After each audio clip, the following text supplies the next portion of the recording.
Okay, so here we are in part one of the Let's Build Advanced Hazel, or I guess it's going to be Let's Build Hazel-Rah, actually, since that's going to be the end result. First thing I usually do when I'm building a kit is trim all the pieces out of the sprue, clean them up, label them, put them in little baggies, and then just set them off to the side until I'm ready to start dry fitting or doing some test fits and stuff like that. I used to leave them on the sprue when I started doing that, but they're just in the way. The sprues take up too much room. Kind of annoying. So yeah, I'm just clipping them out right now. It's probably pretty boring for you guys, so don't worry. He won't see too much of these steps. So yeah, basically just using a little hobby knife, clean them off a little bit. I'm not worried about getting them absolutely perfect at this point. While I prep them for paint and get them all masked off and put on their little pegs for when I spray them, I'm going to give them a really good once over. So anything I miss in this stage is going to be taken care of in that. So don't worry too much. So yeah, just cleaned off, trimmed up, got these little plastic bags. I just fire them in here and label them. So this was going to be shields and weapons. Shields and weapons. Yeah, so there we go. So I'm going to go through, do all the pieces of the kit. You guys won't watch all of it because that's pretty boring. So we'll probably come back when I start to have something built, or when I start modifying something, and it's a little bit more interesting for you guys. Okay, so all the parts are clipped out of the sprues, and I've just put them all in these little plastic bags for now. Honestly, I was expecting a lot more work involved with that. The last few kits I built were master grades, so yeah, the work went really quick. All the parts are done now, which is good because now we can start moving on to some of the more interesting or the funner parts of the build. I always hate sitting there clipping out 100 or 150 pieces out of a sprue, but that's all done now, so we're on to the good stuff. Next steps that I'm probably going to be doing in this video, it might make it into the second one depending on how long it runs for time. We're going to be just doing some dry fitting, see how everything fits together, see what kind of modifications I need to make to let all the different color pieces separate properly, so I can fill the gaps, paint them, put them back together without snapping the pieces apart. So we'll take a look at a couple pieces like that, and we'll see what we come up with. Okay, so here's a piece that's going to need a little bit of work. We can see that on the upper part of the chest, this is the I guess the torso part of that. If we were to follow the instructions, we would put this in like so. This is the back piece. And this would go in around there, and obviously I want this piece to remain blue, and this piece is going to be darker. So yeah, that's a problem right there, because I want to fill these gaps in before I get to paint. So we're going to have to get a little creative here.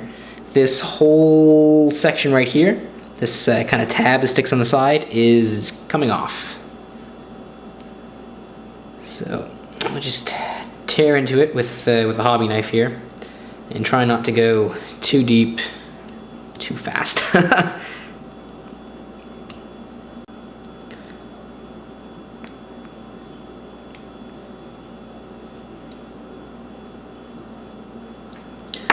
Got the clippers might go a little bit quicker actually.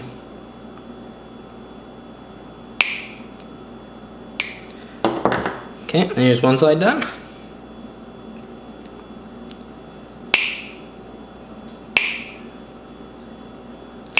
And this is one of my favorite parts of the build, actually. It's kind of like a puzzle. You got to figure out how these pieces go together without taking them all the way apart. So that's kind of cool, kind of right up my alley.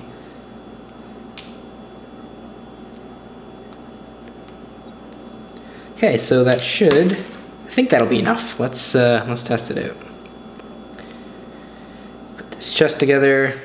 And these will now tab in down there, and there we go. So as you can see, I can now, once these are painted, I can paint them separately, tab this in, a little bit of super glue in there, stick it in, and it's good to go. So yeah, there's just an example of going through the kit and finding parts like that. So that's gonna be my job for the next little bit. So let's see if we can burn through these and see if there's any more interesting ones I can show you. Okay, so one other cool little modification that I'll show you guys that I made to make assembly of the Hazel a little bit easier after I paint and fill lines is in the forearms. If I compare the two forearms, here are the two pieces. You can see on this one, the modified one, I removed this bottom peg down there, and on the opposing side of this one, I've also removed the corresponding little peg that plugs into it. Now the way the instructions want you to do this is an unmodified piece. You slide this in like that. This serves as the peg for the shields. So you put it in like that, and then you kind of sandwich the two halves of the after you've already completed the upper arm, you sandwich the two halves in there, and it becomes one piece. Obviously, that's not going to work for painting and filling in those gaps. So the other modification I made is with this piece. So if we compare the two of them, you can see the changes that I made. I've cut about a quarter to a third of this circle out, and I've also trimmed down this edge right there. So what that will let us do is, let me put this back together. It should take a little bit of work, but it will let us, after these are painted and filled and all ready to go, and the other bit of the arm is done as well, this will let us, there we go, yeah, not too hard. So that's in there, that's in the proper position, and we didn't have to split these apart during it. You can see the peg hole is lined up properly, so a little bit of super glue in there, and everything's going to be lined up and ready to go without splitting this open for final assembly. Okay, so that about does it for all of the. Just finished up the assembly modifications for this, so everything goes together nicely after I've painted it and panel lined it, or sorry, after I've painted it and filled in the gaps. Everything fits together. So after this, we're going to move on to the some of the more interesting modifications. Some different thrusters, some different metal pieces we're going to be putting in there. Things to kind of pretty up the model, kind of gussy it up a little bit, give it the deluxe treatment a little bit.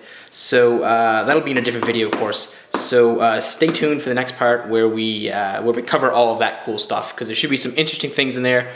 I think I'm going to go through a couple tutorials of how to do it exactly. So if you guys are interested in that, you'll be able to see the method that I use. So definitely stick around, subscribe, comment if you like it.